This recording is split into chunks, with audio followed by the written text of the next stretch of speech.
Nuestro invitado de hoy es un profesional de la radio que escribe libros, que ha sido directivo de radio, que escribe en prensa, que hasta ha tenido una etapa de directivo y hasta en política, con lo cual temas de conversación con él no nos van a faltar. Don Luis del Val, muchas gracias por venir a Periodista Digital. Muchas gracias, Juan Francisco, pero no me digas don Luis porque me parece un poco prosopopeye. Usted acaba de escribir un libro que alguien podría decir que su título ya es atrevido en los tiempos que corren. Mi querida España, que lo edita Espasa, que lo pueden encontrar ya nuestros oyentes o lectores en las tiendas. ¿Y no le asusta haberse atrevido a decir Mi querida España? No, yo creo que ha habido hace poco un título que se titulaba España de mierda, y luego yo creo que tan legítimo como uno dentro de la libertad de expresión es publicar uno que se llame Mi querida España, donde además yo no pongo a España por las nubes. No, de hecho, dice usted, por ejemplo, que le duelen cosas de España, sí, y pone un ejemplo, el de los pensionistas, por poner un ejemplo, como... Muchas cosas. Este es un país raro, o sea, es un país maravilloso donde más de 2 millones de europeos han decidido, después de la jubilación, venirse a vivir aquí, no solo por el clima, no es que estén solo en Marbella y en Benidorm, en las playas de Alicante y en Baleares, no, es también por nuestra calidad hospitalaria, es también por nuestros servicios donde los trenes son puntuales, donde los aviones salen a su hora, donde las carreteras y los medios de comunicación son estupendos, es decir, es por muchas cosas, es decir, que este país es admirable por muchas cosas y desde luego muy desagradable en otras. En esta obra, Mi querida España, usted enumera muchas, digamos, anomalías que tiene España en comparación con otros países de Europa, de nuestros vecinos. Por empezar, ya que hemos empezado con el tema de los símbolos, empiezo por allí. ¿Por qué España tiene ese... Bueno, lo cuenta usted bastante reflexionado en el libro, pero... sin destriparlo todo, ¿por qué cree usted que existe esa manía hasta que incluso pueda llamar la atención ver Mi querida España en la portada de un libro y la gente pueda atribuirle ya determinadas connotaciones, o hasta que una cantante se atreva a cantar el himno ya es noticia? ¡Wow! Sí, alguien se ha atrevido a cantar en público el himno. ¿Por qué? ¿Qué nos pasa con el símbolo a los españoles? Bueno, aquí suceden unas cosas tan raras como que en mi pueblo, en Zaragoza, hace un año, creo que estas semanas se está celebrando el juicio, una persona asesinó a otra porque llevaba unos tirantes con la bandera de España. Esta es una cosa que ha salido, como tú muy bien sabes, querido compañero, en todos los medios. Pensar que en Estados Unidos, en Francia o en Alemania alguien haya matado a otro por llevar unos tirantes con la bandera de Estados Unidos, con la de Francia o con la de Alemania es absolutamente impensable. ¿De qué procede esto? Pues de la ignorancia, porque se piensa que todo que había en la época de la dictadura de Franco, contra la que muchos luchamos y tuvimos inconvenientes, resulta que es que se la había inventado Franco, desde la bandera hasta el pasodoble, pero es que la bandera y el pasodoble y la zarzuela pues proceden de tiempos muchísimo antes, ¿no? Viene del siglo XVIII la bandera de la Marina, cuando los marinos estaban muy preocupados porque los pabellones, sobre todo cuando vinieron los Borbones, los pabellones de casi todos los barcos eran blancos y amarillos, y dijeron, aquí hay que hacer algo porque si no sabemos si es el enemigo, nos cañonean si es enemigo, y si creemos que es enemigo y le cañoneamos, a lo mejor es un barco nuestro, ¿no? Entonces, del siglo XVIII viene de la Marina, no aparecida en el mar sobre las aguas, sino de la racionalidad, viene esa bandera roja y amarilla para distinguirse de los colores del mar, que suelen ser azules. Claro, que la gente piense que la bandera se la ha inventado Franco es de una ignorancia impresionante. Franco hizo una cosa, cogió la bandera y le puso el pollo, que decían los castillos, o sea, el águila de San Juan. Pero luego le hemos quitado el pollo, le hemos puesto el escudo de los Borbones y ya está, como ha estado desde siempre.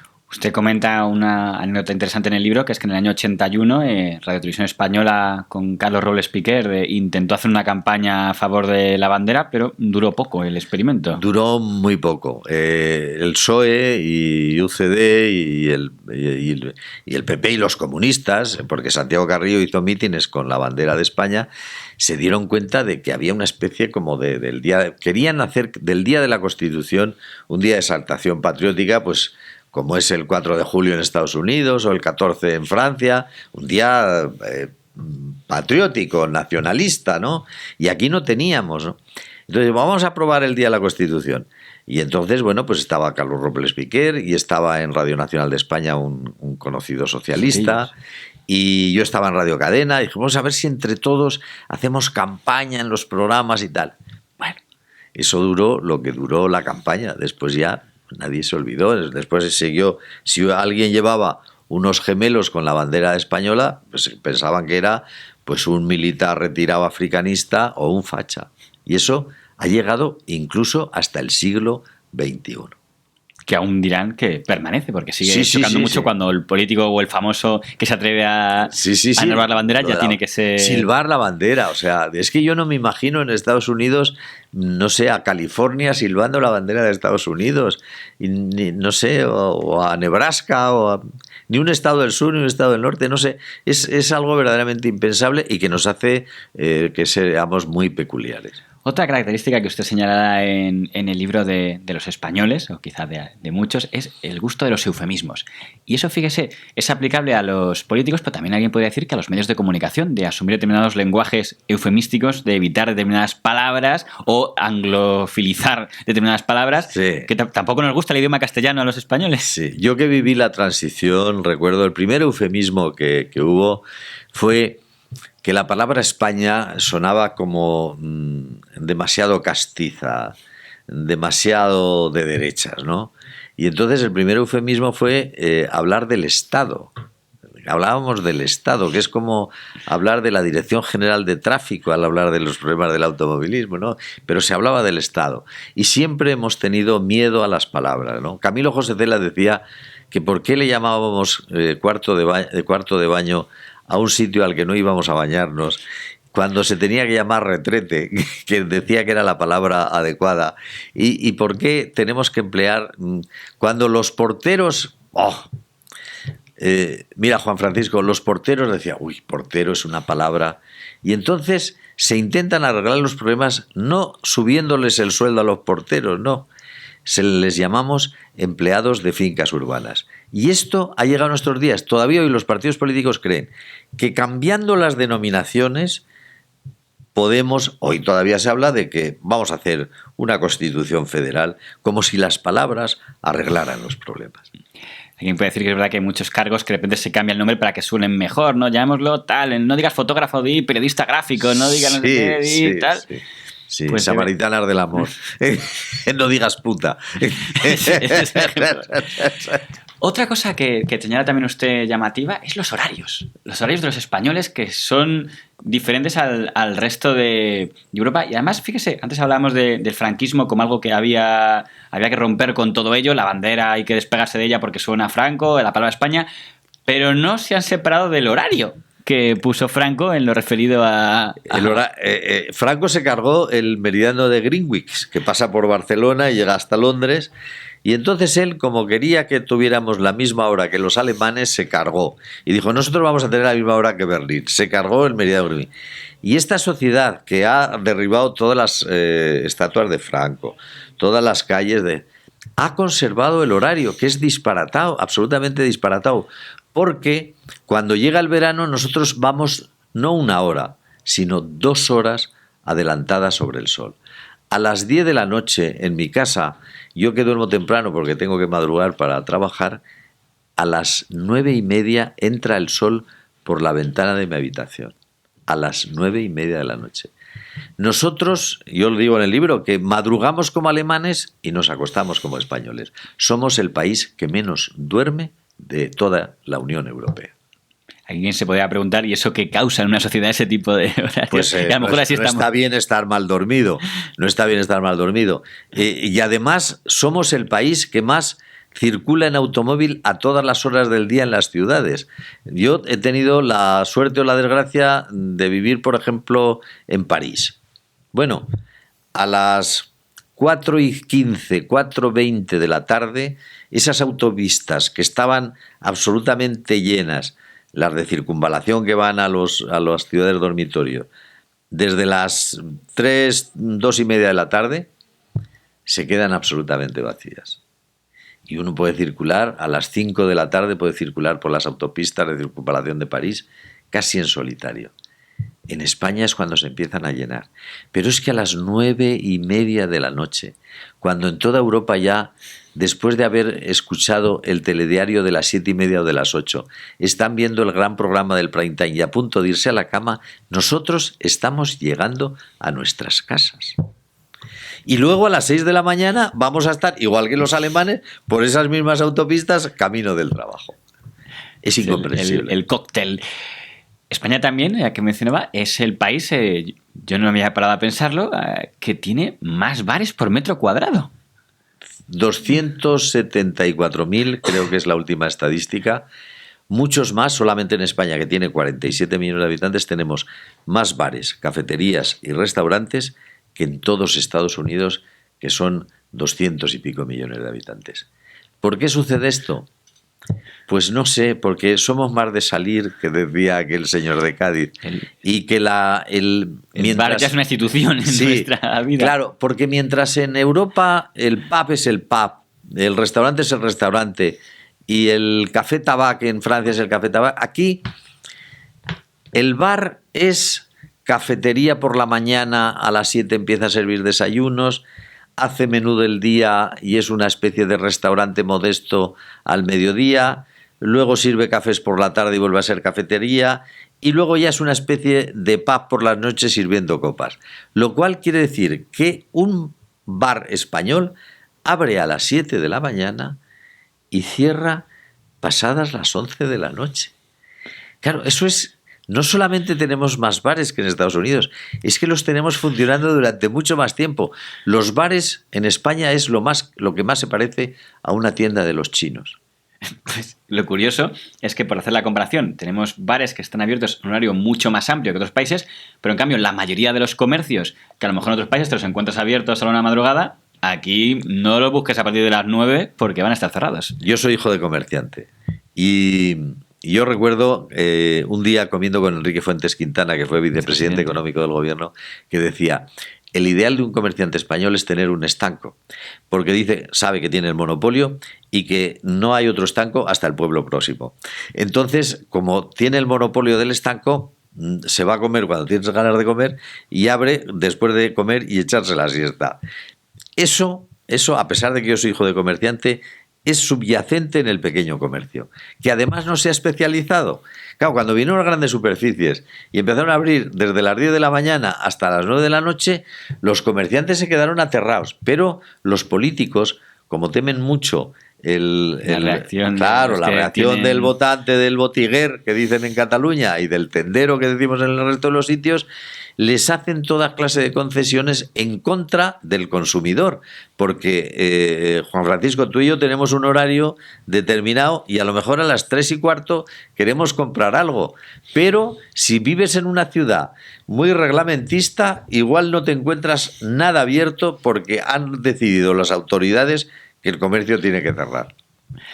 Cosas de estas anomalías, y hay una que le tengo que preguntar porque además, como hombre de la radio de toda la vida, también la radio es una anomalía española con respecto a sus vecinos internacionales. Creo que siempre se ha dicho que la influencia que tiene la radio en España es superior al de nuestros vecinos, pero también el tipo de programas, frente a otros quizá más especializados en determinados segmentos, aquí nos hemos acostumbrado un poco a una radio general donde te puedes encontrar de todo. Yo un espacio donde hay mucha... No, tienes toda la razón. Yo, que soy mucho mayor que tú, y lo digo con envidia, Juan Francisco, yo recuerdo que cuando apareció la televisión, los que trabajamos en radio decíamos: vamos a desaparecer. Bueno, hoy en día la radio, pero la radio online, la radio digital, todas las radios tienen una salud casi mejor que las de las cadenas de televisión. Porque las cadenas de televisión, con la aparición digital, tienen tal competencia, tan enorme competencia, además agravada por la selección de los mandos a distancia, que tienen serias dificultades económicas. La radio se ha fortalecido económicamente. Y ese tipo de programa magazine, donde hablan los ministros por la mañana y después habla un profesor a partir de las 10:30 de la mañana de cómo educar a los hijos, y otro consejero matrimonial de cómo conservar el matrimonio, eso ni en Estados Unidos ni en Europa existe. porque todo se ha convertido en radios locales o sectorializadas. O te dedicas a hablar del tiempo, o te dedicas de música folk, o de música country, o de música rock, o de lo que quieras, o de noticias, pero solo noticias.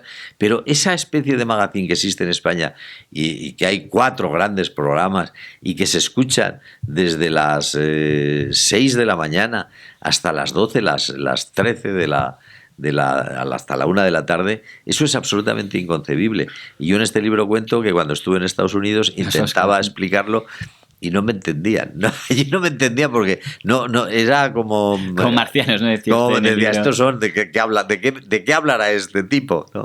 Tengo que aprovechar que le tengo aquí, que es además un testigo de excepción de toda esta historia reciente de la querida España. Y la parte de su biografía, que a lo mejor le chocará mucho a nuestros espectadores más jóvenes, es ¿qué hacía Luis del Val, que ya era conocido porque ya hacía teatro, ya había escrito en prensa, en Pueblo, en Aragón? ¿Qué hacía de diputado en las Cortes Constituyentes de la Transición? ¿Quién le metió ahí? ¿Ordóñez? Sí, Paco Fernández Ordóñez. Yo un día yo siempre digo que yo fui diputado porque me quedé sin tabaco en casa. Y entonces dije, estaba escribiendo en aquellas máquinas Olivetti de tecla, entonces no existían los ordenadores, y le dije a mi mujer, me he quedado sin tabaco, voy a comprar tabaco, porque yo fumé hasta los 49 años. Y yendo camino de comprar tabaco me encontré con un amigo y le dije, ¿a dónde vas? Dice, voy a una conferencia que da en el Ateneo, da un tipo, dice que ha sido inspector del timbre y se llama Francisco Fernández Ordóñez. ¿Por qué no te vienes? Digo, chicos, vente, con que llamé a mi mujer y me fui. Y en el coloquio yo le hice 2 preguntas y cuando fui a saludar a mi amigo que estaba metido en el follón, Paco Fernández Ordóñez me dijo, ¿viene usted a cenar con nosotros? Porque le habían gustado las preguntas. Y dije, bueno, y llamé otra vez a mi mujer, fui a llamar a mi mujer, entonces no había teléfonos móviles, y de ahí nació el Partido Socialdemócrata Aragonés, luego conocí a José Ramón Lassuén, y cuando llegaron las elecciones, me llamó un día José Ramón Lassuén y me dijo, vas de número 3 por Zaragoza y salen 3 diputados por UCD. Digo, pero si vengo de Calatayud, que he estado hablando no muy bien de Adolfo Suárez. Dice, mira, vamos en esa lista y no me organices. Y de ahí, pues me encontré con diputados. Fue uno de los primeros en pelearse con Suárez. Sí, bueno. Pero luego con Suárez yo luego lo aprecié muchísimo. Una curiosidad, usted que estaba allí, cuando oye ahora a políticos muy jóvenes que no está bien, yo qué sé, estoy pensando por ejemplo en don Alberto Garzón, que dicen, la etapa de transición fue una etapa de miedo, donde la gente no se atrevió a hacer nada porque en el fondo estaban todos asustados, no era ilusión, era pavor lo que teníamos. Usted que estuvo allí, vivió la elaboración de la Constitución en esas Cortes, de hecho entiendo que la votaría.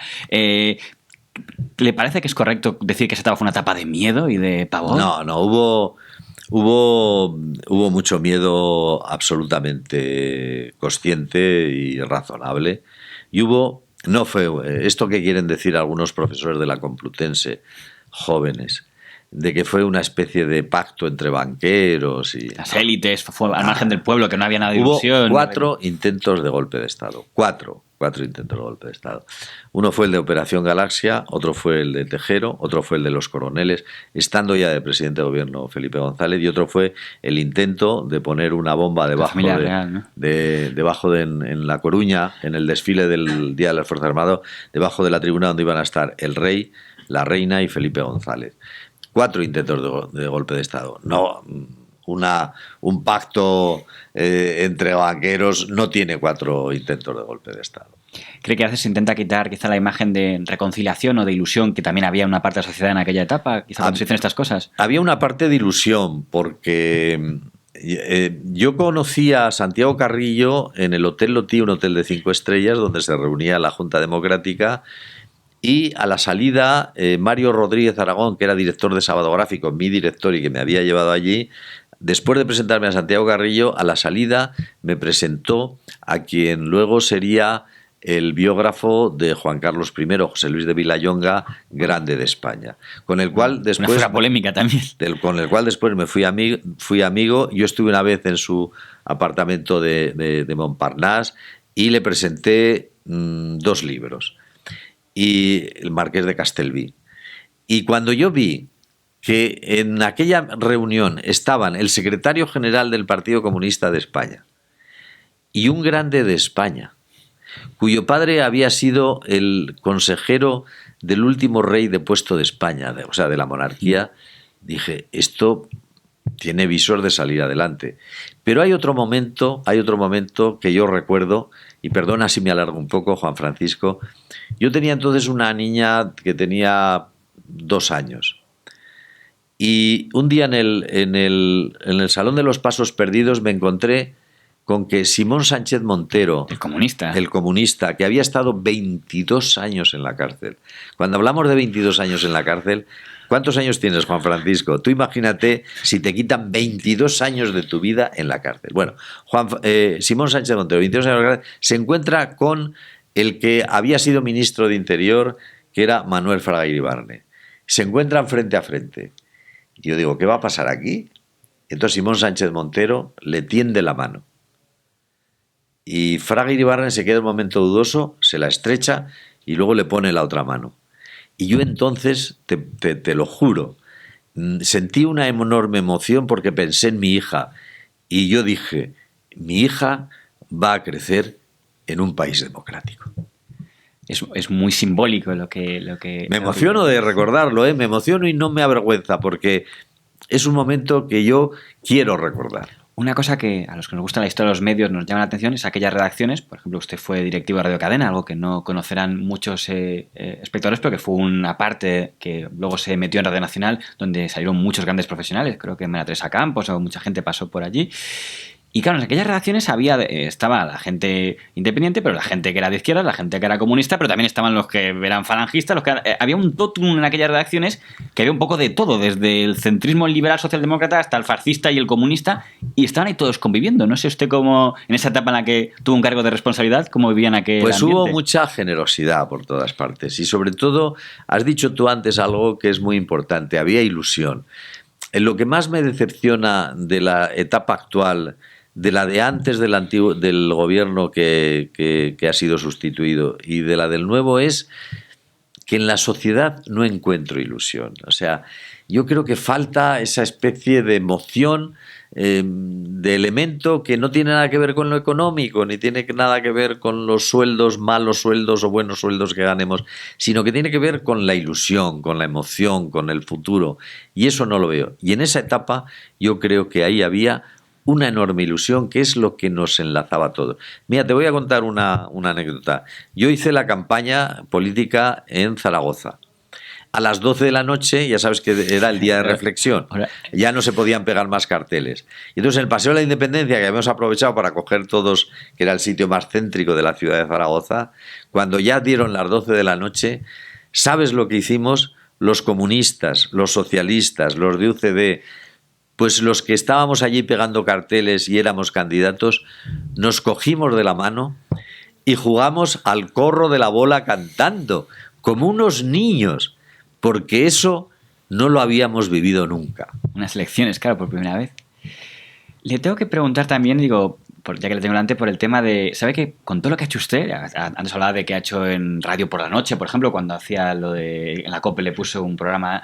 Sé que estás ahí. Porque para mucha gente, con todo lo que ha hecho, que marcó tanto, dice Luis de Pala, el retratista que estaba con Gabilondo, ahora también ha hecho retratos en prensa, ¿por qué caló tan fuerte lo de los retratos? Que no sé si fue iniciativa suya o lo imitó, por ejemplo, de... Eso nació de la primera, cuando Adolfo Suárez deja de ser presidente.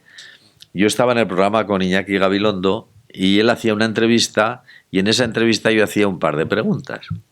Y el día que viene Adolfo Suárez, me dice Iñaki, oye, ¿por qué, en vez de hacerle una pregunta, ¿por qué no haces una especie de semblanza de él? ¿Cómo lo ves?